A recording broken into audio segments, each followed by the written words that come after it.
सो 35,000 में एक मार्केट में सिल्वर पीटी लॉन्च हुई है। बेसिकली ये एक टैबलेट है और इसकी बॉक्स पैकेजिंग थोड़ी सी अट्रैक्शन तो जरूर ग्रैब करती है, पर ये 35,000 रुपीज का ये जो टैबलेट है, क्या ये सच में एक वैल्यू फॉर मनी प्रोडक्ट है? क्योंकि इस ब्रांड का ये पहला प्रोडक्ट है, मतलब इससे पहले इनका कोई डिवाइस नहीं मिलता था। और इसका जो नाम है ना वो ब्रेव आर्क टैबलेट है और इसके पीछे एक लोगो देखोगे ना, तो अगर आप लोग MCU फॉलो करते हो ना तो हाइड्रा का लोगो देखने मिलता है, अगर जो भी फॉलो करते हैं तो, मतलब मुझे ऐसा फील हुआ।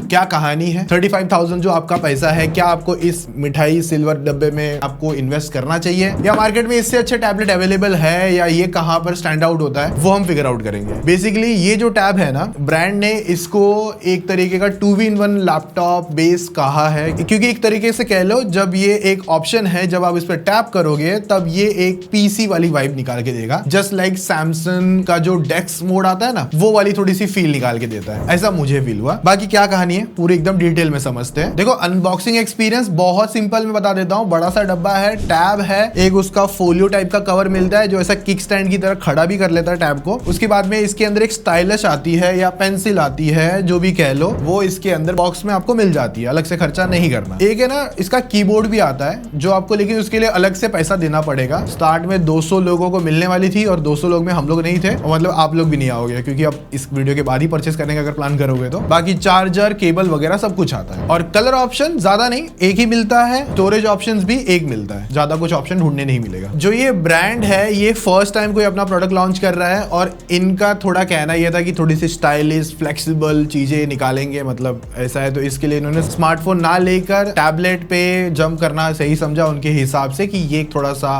बेटर प्रोडक्ट हो सकता है। और ये एक इंडियन ब्रांड है जो कि ये प्रोडक्ट भी बना रहे हैं ना, ये डायरेक्ट नहीं बना रहे। और जो इनका कंपनी का नाम है वो है नवा ब्रावा टेक्नोलॉजी प्राइवेट लिमिटेड। तो बेसिकली ब्रेव एक न्यू इंडियन टेक कंपनी है। और देखो मैं पर्सनली बोलूंगा, मैं बहुत एक्साइटेड रहता हूं जब कोई इंडियन ब्रांड अपनी कुछ ऐसी तगड़ी चीजें लाता है या फिर कुछ भी लॉन्च करता है, तो इनको साथ हम पूरा देंगे भाई, मैं फ्रैंकली बोल रहा हूं। बट प्रोडक्ट अच्छा होना चाहिए और आफ्टर सेल सर्विस की भी बात मैं यहाँ पर आगे करूंगा। और जो ये ब्रांड के साथ जो पार्टनरशिप करी है वो, अगर मैं प्रोनाउंस गलत कर रहा हूं तो सॉरी, सायरमा SGS के साथ इन्होंने पार्टनरशिप करी है, जहां पर ये प्रोडक्ट वगैरह वो लोग इनको बना के देंगे। ये खुद मैन्युफैक्चर नहीं करेंगे, इस कंपनी के साथ मैन्युफैक्चर करेंगे, ऐसा मैंने ऑनलाइन डेटा पढ़ा है, उस हिसाब से मैं बता रहा हूं। फर्स्ट इंप्रेशन में अगर मैं इसका कवर हटा दूं, जो कि बहुत ही ऐसा रगेड टाइप का कवर है भाई, मतलब जान लगानी पड़ेगी थोड़ी सी यहाँ से। और ये जो कवर थोड़ा सा ऐसा है कि इसके ऊपर है ना पेंसिल होल्डर है, मतलब मैग्नेटिक के थ्रू टैब पे कनेक्ट नहीं होगा। ये जो पेंसिल होल्डर है यहाँ पे जाके ऐसे चिपक जाएगा, मतलब कनेक्ट हो जाएगा, होल्ड हो जाएगा, मैग्नेट नहीं है। और ये पोगो पिन्स के इधर अगर थोड़ा मैं ट्राई करूँ ना तो मतलब नॉर्मली जेंटली, मतलब ऐसा है कि पकड़ लेता। अगर मैं हल्का सा भी हाथ घुमाऊंगा ना तो बाहर आ जाएगा। अगर प्रोडक्ट की बात करूंगा तो ये हल्का प्रोडक्ट नहीं है, मतलब वजन है इसमें 750 ग्राम के ऊपर है, और उसमें भी फिर कवर लगाओगे तो हैवी हो जाएगा। और ये जो साइज है ना, कोई छोटी मोटी साइज नहीं है, ये बहुत बड़ी साइज है, ऑलमोस्ट 13 इंच की इसकी साइज है। जो मेरे पास अगर मैकबुक 13 की भी बात करूंगा, 13 इंच वाला आता है, तो उसके हिसाब से इसकी साइज आती है। क्योंकि इन्होंने बड़ा रखा है, जो पीसी वाला एक्सपीरियंस देना है ना, तो उसके लिए थोड़ा सा साइज बड़ी रखनी जरूरत थी, साइज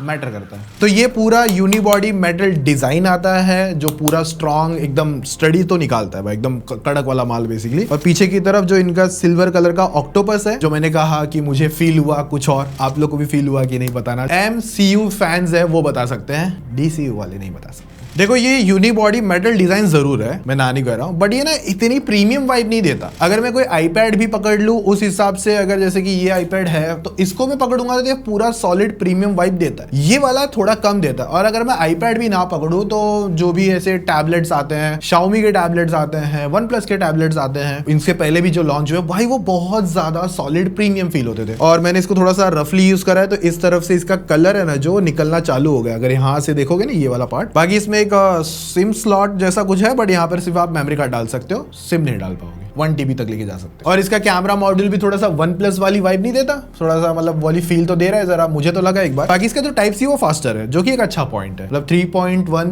टाइप सी Gen 2 आता है। अगर आप ध्यान से देखोगे इसका जो टाइप सी पोर्ट है ना, ऐसा सेंटर में नहीं लग रहा है, थोड़ा सा ऊपर ऊपर सा लग रहा है। अब इन्होंने क्यों बनाया रहेगा, कुछ डिजाइन को लेके बैरियर होगा तो वही जाने, बट है थोड़ा सा ऑड सा। अभी देखो ये पोगो पिन्स आती है, तो यहाँ पर आपको पेंसिल के लिए नहीं दी है, ना ही वो कवर के लिए। जो कीबोर्ड आता है ना अलग से, उसको अटैच करने के लिए काम आएगा। तो देखो एक चीज मैंने नोट करी कि इन्होंने ना ज्यादा कुछ ऐसा बताया नहीं है कि जैसे कि आईपी रेटिंग क्या आती है वो नहीं पता, ड्यूरेबिलिटी का स्टैंडर्ड क्या है वो भी नहीं पता। और जब मैं इसकी वेबसाइट पे गया तो वेबसाइट अच्छी है एक्चुअली, 3-4 कलर कॉम्बिनेशन से ऐसा टेकी वाली वाइब तो देता है, पर वहां पर भी मैंने जाके थोड़ी सी चेकआउट करने की कोशिश करी तो बेसिक स्पेसिफिकेशंस वगैरह मेंशन थी जो मुझे कहीं और भी मिल जाती। और जो प्रोडक्ट है वेबसाइट पे अभी के लिए फिलहाल ये एक टैब ही देखने मिल रहा है, मैं इसी को परचेस कर सकता, लेकिन वो उनकी वेबसाइट से नहीं कर सकता, मुझे फिर वो अमेजोन पे ही आना पड़ेगा। और जो ये स्टाइलस है ना, मैं ऐसा नहीं कहूंगा कि ये वन ऑफ मतलब इनका खुद का प्रोडक्ट है, मुझे ऐसा फील हो रहा है। ये मतलब मेरे पास अमेजोन या कोई तो ब्रांड का एक स्टाइलस है जो 2-2.5 हजार में मिल जाता है या 1200-1500 का मिलता है, तो मुझे ऐसा फील हुआ कि ये वही स्टाइलस तो नहीं है जो मतलब मैं यूज कर रहा हूँ। हालांकि इसके ऊपर जो निब है ना ये थोड़ी सी अलग है, ये वाला पार्ट देखो थोड़ा सा प्रेस होता है हल्का सा, ये कनेक्शन वगैरह के लिए काम में आता है और बाकी और भी कुछ है। तो प्रोडक्ट वेबसाइट पे ज्यादा कुछ चीजें नहीं थी, 1-2 चीजें थी,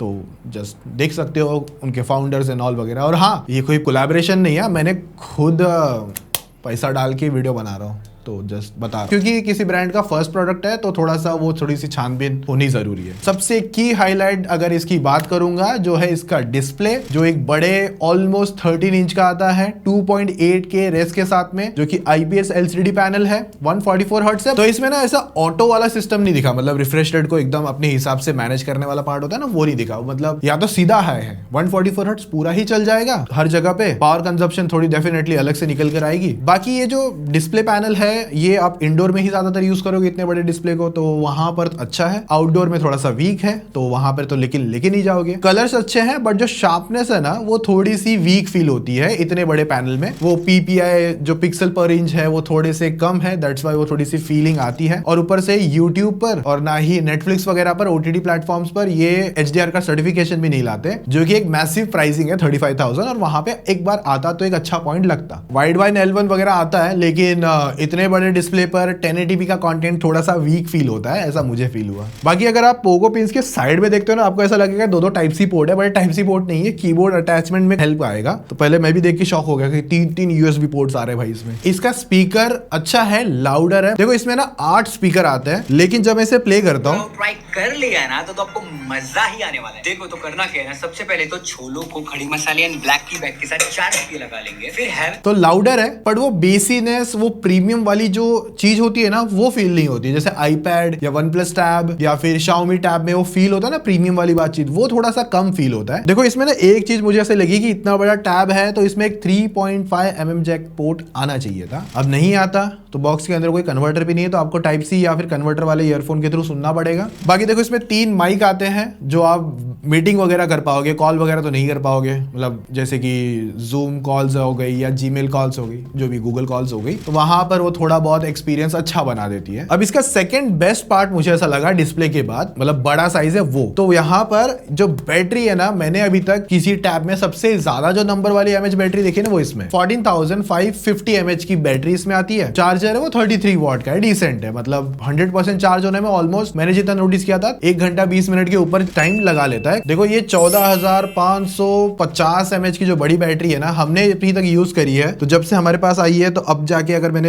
एक तो इसका पावर बटन हमेशा भूल जाता हूँ, तो अभी 8% पर है जब मैं ये वीडियो बना रहा हूँ। तो यहाँ पर जब से हमारे पास आया हमने इंस्टॉलेशन वगैरह करी है और 2 दिन तक के आसपास तक का बैटरी बैकअप चल गया है। अब ये यूजर के ऊपर डिपेंड करेगा वो करना क्या चाहता है, वो गेम खेलना चाहता है जो कि इसके अंदर अलग पार्ट है, आगे बताता हूँ, या फिर मल्टीमीडिया एक्सपीरियंस, या फिर सच में स्टडीज वगैरह के हिसाब से वो इस चीज को देख रहा है। तो सबका यूज पैटर्न अलग होगा, बट मेरे हिसाब से ये 2 दिन तक नॉर्मल यूज के सिनेरियो में चल जाता है। और नॉर्मल अगर आप है ज्यादा नहीं खींचते हो तो वहां पर 1.5 दिन तक भी खींच लेगा, वरना 1 दिन तो चला ही देगा आराम से, इतना बड़ा कोई बात नहीं है। बट ऑप्टिमाइजेशन बहुत बड़ी बात है, क्योंकि ये लॉन्ग रन में तब कैसा परफॉर्म करेगा वो अभी आइडिया नहीं आएगा हमें। 2-3 महीने कंटिन्यूस चार्ज होगा, उसके बाद हमको पता चलेगा कि ये कितना अच्छा परफॉर्म कर रहा है। आगे अपडेट्स वगैरह को लेकर भी क्या करेंगे वो उसके ऊपर भी चीजें डिपेंड करेगी। बाकी पावर के लिए प्रोसेसर अच्छा दिया है एक टैब के हिसाब से, स्नैपड्रैगन 8s Gen 3 प्रोसेसर है, पर मैं यहाँ पे ज्यादा उम्मीद नहीं लगाऊंगी कि बहुत 8s Gen 4 वगैरह दे दे। स्टार्ट ब्रांड है तो उस हिसाब से 8s Gen 3 एक अच्छा प्रोसेसर पिक किया है, कितने भी टास्क हो, नॉर्मल हो, हेवी हो, सब कुछ चला देगा। अगर इसके एंड्रॉइड स्कोर भी देखते हो तो 1.8 million, actually 1.9 million almost touch कर जाता है, और TSMC बेस्ड प्रोसेसर है, और यहाँ पर रैम टाइप भी फास्टर है, LPDDR5X, और जो स्टोरेज है वो UFS 3.1 है। इस प्राइसिंग पे ठीक मेरे हिसाब से है। CPU थ्रॉटल भी 87% का आता है, और जो रैम है ना उसमें रैम एक्सपेंशन भी मिलता है 6 GB का, तो अगर आप करना चाहते हो तो वो ऑप्शन ऑन करके रख सकते हो। बेसिकली आप कुछ भी चलाओ इसमें सब कुछ अच्छा चलेगा, Instagram, YouTube, multimedia experience, experience या स्टडीज वगैरह के लिए ब्राउजर वगैरह यूज कर रहे हो तो भी आराम से चलेगा, प्रोसेसर अटकाएगा नहीं। हाँ, गेमिंग आपकी इसमें BGMI अगर खेलते हो स्पेसिफिक तो उनके लिए अच्छा नहीं है। FPS अच्छा है, 90 FPS अनलॉक करता है, बट इसमें जायरो नहीं दिया। तो इतने बड़े टैब में अगर आप गेमिंग करने का थोड़ा भी मन बनाते हो BGMI खास करके, तो आपको जायरो मिस लगेगा, तो उनके लिए नहीं है। बाकी दूसरे जो गेम्स है वो एक बार डिसेंट एक्सपीरियंस करवा देते हैं। और ऐसे कोई ज्यादा है ना गेमिंग को लेकर फीचर वगैरह भी नहीं दिया है, बेसिक रखा है इसको, क्योंकि इसका सॉफ्टवेयर भी बहुत ज्यादा बेसिक फील होता है। मतलब जैसे आप इसे ऑन करोगे ना तो आपको लगेगा कि आप बहुत पुराना एंड्रॉइड चला रहे हो। मतलब ये क्लीन है, ये ब्लोटवेयर फ्री है, पर ज्यादा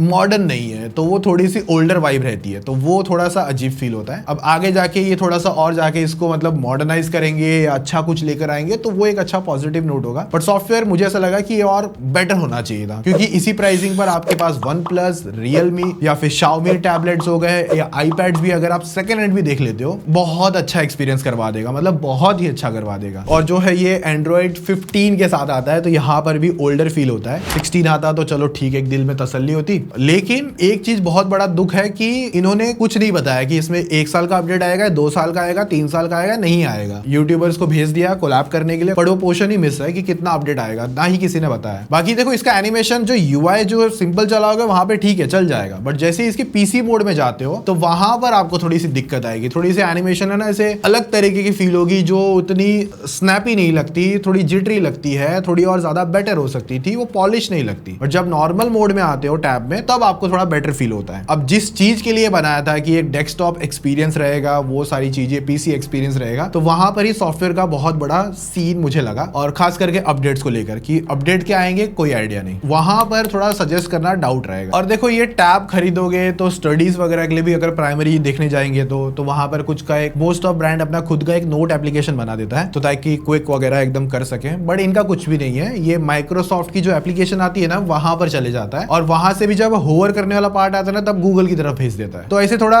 वाया होके जाता है, तो खुद का इनका कोई एप्लीकेशन नहीं है, तो वो भी एक थोड़ा सा डाउन साइड ही लगा भाई हल्का। और जो मैं एक बात बोल रहा था डाउट से याद आया, इनका सर्विस सेंटर का पार्ट कि अगर कल को खराब हो गया, कुछ प्रॉब्लम आ गई, कुछ पार्ट्स वगैरह में कुछ करना पड़ा, तब क्या करेंगे। तो इन्होंने अपने वेबसाइट पे नंबर दिए हुए हैं, आप कॉल कर सकते हो। कोई ये डाउट रहेगा कि करूँ किसको कॉल, अगर आपके आसपास वाला बोल देगा कि भाई यहाँ पर नहीं होता, और कुछ लोग बोलते हैं हाँ भाई काम हो जाएगा, तो अब जब आप देने जाओगे, अभी तो मैंने वो ट्राई नहीं किया क्योंकि कुछ खराब नहीं हुआ है, बट अगर आप में से किसी के का भी डिवाइस में इशू आया, तब जब आप देने जाओगे तो वो किस तरीके से हैंडल करेंगे, वो भी एक बहुत बड़ी चीज है। तो इसको थोड़ा सा टाइम देना पड़ेगा चीजों को लेकर। और अगर आप 2-3 बार भी कॉल ट्राई कर लो, मतलब मल्टीपल कॉल ट्राई करो, तो कॉल उठाते नहीं एक तो जल्दी कि भाई क्या हुआ, क्यों कॉल कर रहे हो, कोई सामने वाला होता है ना इस तरीके से ही पूछ ले, तो वो भी नहीं पूछता भाई। तो थोड़ा सा यहाँ पर भी आफ्टर सेल सर्विस भी एक बहुत बड़ा क्वेश्चन रहता है। और जो PC मोड पे आता है ना, तो जब आप एप्लीकेशन पे बैक करते हो तो वहां पर वो एकदम साइड में से ही एवरी टाइम आते रहता है, तो सम टाइम वो अच्छा फील होता है, बट ऐसा लगा कि यार थोड़ा सा और अच्छा हो सकता था, तो वो थोड़ा सा डिसेंट वाला पार्ट लग रहा था। देखो ये जो पेंसिल है ना, ये मतलब इसमें कस्टमाइजेशन बहुत है। एक एप्पल पेंसिल से भी बहुत अच्छी कस्टमाइजेशन आती है। आप मतलब यहाँ से कनेक्ट करना पार्ट हो गया, डबल जेस्चर वगैरह सब कुछ अच्छे से सपोर्ट कर लेता है। और सम टाइम इशू आ रहा था कि इसमें ना जब हम यूज कर रहे थे तो पेंसिल चलती नहीं है, और कभी कभी वो हाथ से चल जाता है। जैसे और भी जैसे राकेश भाई को भी इशू आ रहे थे, वही सेम हमको भी इशू आया कि चल रहा है और सडनली नहीं चल रहा है, तो उंगली से चलाना पड़ रहा है, तो वहां पे चलता है। तो वो भी थोड़े से इश्यूज है। तो ये वाईफाई ओनली टैब है, वाईफाई वगैरह सही चल रहा है, ब्लूटूथ भी सही चल जाता है, और NFC वगैरह ऑफ कोर्स इतने बड़े टैब में कोई नीड नहीं है, और डुअल बैंड वाईफाई, तो मुझे ऐसे कनेक्टिविटी को लेकर एज सच कोई इतनी दिक्कत नहीं आई। बाकी अपलोड एंड डाउनलोड स्पीड आप देख सकते हो वाईफाई 6 के हिसाब से। बाकी इसमें 10 सेंसर्स आते हैं, लेकिन जो एक मेन जायरो सेंसर आता है वो मिसिंग है, और प्रॉक्सिमिटी सेंसर भी नहीं आता इसके अंदर। और अनलॉक करने के लिए फिंगरप्रिंट नहीं है, ना ही यहाँ पे कहीं नहीं है। आप फेस अनलॉक या पासवर्ड लगा के ही अनलॉक कर सकते हो। इतने प्राइसिंग में फिंगरप्रिंट आना चाहिए था। तो अभी तक हमने टैब को देखा है, बहुत जगह कॉस्ट कटिंग है, और स्टार्ट ही प्रोडक्ट एकदम से 35-36,000 में लॉन्च हो गया। और ऐसा था कि ये थोड़ा सा बजट में भी आ सकते थे, थोड़े से कम स्पेसिफिकेशन लाके, या कोई एक अच्छी चीज है, मतलब कम स्पेसिफिकेशन आने की उस प्राइसिंग के हिसाब से ज्यादा अच्छी रहे। और रही बात कैमरा, तो एक मेन कैमरा था 13 MP का, और फ्लैश आ जाता है फ्रंट 5 MP का कैमरा। 5 MP तो देखो सिंपल है, वहां पर आप सेल्फी वगैरह तो नहीं खींचोगे, वो बस वीडियो कॉल्स या जूम मीटिंग वगैरह के काम के लिए डिसेंट है। बहुत अच्छी नहीं है, बट डिसेंट एक्सपीरियंस है। डिसेंट भी नहीं कहूंगा, ठीक ठाक ही है। और ज्यादातर टैबलेट्स में ना एक डॉक्यूमेंट मोड आता है, जो डॉक्यूमेंट स्कैनिंग वगैरह में काम आता है स्टूडेंट्स वगैरह के लिए, तो वो भी मोड इसमें नहीं है। और 1080p 30 FPS मेन और बैक कैमरा से शूट कर सकते हो। हालांकि ज्यादा करके भी फायदा नहीं है, पर एक 60 वाला पार्ट भी होना चाहिए था एटलीस्ट 1080p में ही। और कैमरा भी बहुत एवरेज है, ऐसे कोई ज्यादा अच्छी तगड़ी फोटोज भी नहीं लाता, सिर्फ डॉक्यूमेंट स्कैनिंग, थोड़ी बहुत पेपर वगैरह फोटो खींचनी होती है तो ठीक काम हो जाता है। और देखो मैं आपको थोड़ा सा कैमरा दिखाऊं ना, तो इतना पास में रखने के बाद भी, मतलब इतना पास में, तब से मेरी मुंडी आ रही है, मतलब बस उससे ज्यादा कुछ नहीं आ पा रहा है। तो अगर मुझे और कैप्चर करना तो थोड़ा दूर रखना पड़ेगा। तो वीडियो कॉल्स में भी इतना प्रैक्टिकल नहीं लग रहा, और क्वालिटी देख लो भाई, ऐसा लग रहा है कि कोई 90s के जमाने का कोई कैमरा वैमरा उठा लिया मैंने। और अगर मैं अच्छी लाइटिंग में भी आऊँ तो मेरा मुंह येलो येलो हो जाता है। और यहाँ पर इन्होंने जूम भी दे रखा है, मेरी आंखें देखो, इनसे प्यार हो जाएगा तुमको। और ये इसका मेन कैमरा, सॉरी वो सेल्फी। तो इस तरह की क्वालिटी है इतनी अच्छी लाइटिंग में भी। और अगर मैं अगेंस्ट द लाइट भी आ गया, कहाँ पर यूज करूँगा आई डोंट नो, बट आ गया तो इस तरीके की क्वालिटी निकालेगा। तो कैमरा और वीडियो भी बहुत वीक है। जो मैं कह रहा था ना कि वीडियो कॉल भी कर लोगे, मतलब फ्रंट से तो बहुत ही होगा, दूर टैब रखना पड़ेगा अपने, 200 दूर है। तो उसके लिए दूसरे के घर में टैब रख के आना पड़ेगा, तब जाके आपका पूरा बॉडी या हाफ बॉडी आएगा। तो अगर जो 12GB 256 वाला ओनली वेरिएंट आता है, ये ब्रेव आर्क टैबलेट या जो भी है ये, तो मैं आपको हाईली रेकमेंड करूंगा इसे परचेस मत करो अभी, क्योंकि ब्रांड को अभी बहुत ज्यादा काम करने की जरूरत है। मतलब इसमें सिर्फ बड़ा डिस्प्ले है, एक बड़ी बैटरी है, बस उससे ज्यादा कुछ नहीं है। और एक स्टूडेंट्स को भी लाइक 35,000 तक का सीधा टैब मिल जाना बहुत महंगा ही होगा मैं कहूंगा। कीबोर्ड वगैरह तो नहीं मिलेगा, उसके लिए और 4,000 समथिंग को जो एक्स्ट्रा पे करना पड़ता है। तो इसी प्राइसिंग में, जबकि आपके पास मार्केट में बहुत ज्यादा अच्छे ऑप्शंस है, OnePlus Pad 2 और इवन Go 2 आता है, जहां पे सॉफ्टवेयर एक्सपीरियंस भी बहुत अच्छा है। और सॉफ्टवेयर एक्सपीरियंस ही ज्यादा मैटर करेगा, क्योंकि वहां पर यूज के सिनेरियो भी ज्यादा बेटर होगा और अपडेट्स वगैरह की भी एक सिक्योरिटी रहेगी। यहाँ पर वो भी नहीं है, तो इसके लिए जो एक्स्ट्रा पैसा देने का उतना कोई शौक तो नहीं है। इंडियन ब्रांड है, तो ऐसा है कि इनको मेरी तरफ से फीडबैक यही है कि थोड़ा सा और बेटर और वैल्यू फॉर मनी प्रोडक्ट बनाए, ताकि एक हर एक यूजर को रेकमेंड करने में भी दिक्कत ना हो। सबसे बड़ा मेन कंसर्न, मैं सब कुछ छोड़ दूं, बस मेरे दिमाग में दो चीज ज्यादा है। एक तो आफ्टर सेल सर्विस वाला पार्ट, एक तो कोई कॉल नहीं उठाता। दूसरी चीज, यहाँ पर जो सॉफ्टवेयर एक्सपीरियंस है वो बहुत ढीला था, और अपडेट्स को लेकर कोई बताया नहीं है कि कब आएगा, कैसे आएगा। ठीक है, तो ये थी सारी बातें ब्रेव आर्क टैबलेट को लेकर। तो आपको खरीदने से पहले जो चीजें मैं बताना चाहता था वो उन्हें बता दी। तो बाकी और कोई प्रोडक्ट है जिसका इसे रिव्यू करना है, उस प्रोडक्ट का नाम लिख देना कमेंट में, और वीडियो अच्छी लगी तो लाइक कर देना, चैनल सब्सक्राइब कर लेना। मिलते हैं नेक्स्ट वीडियो में, तब तक बाय।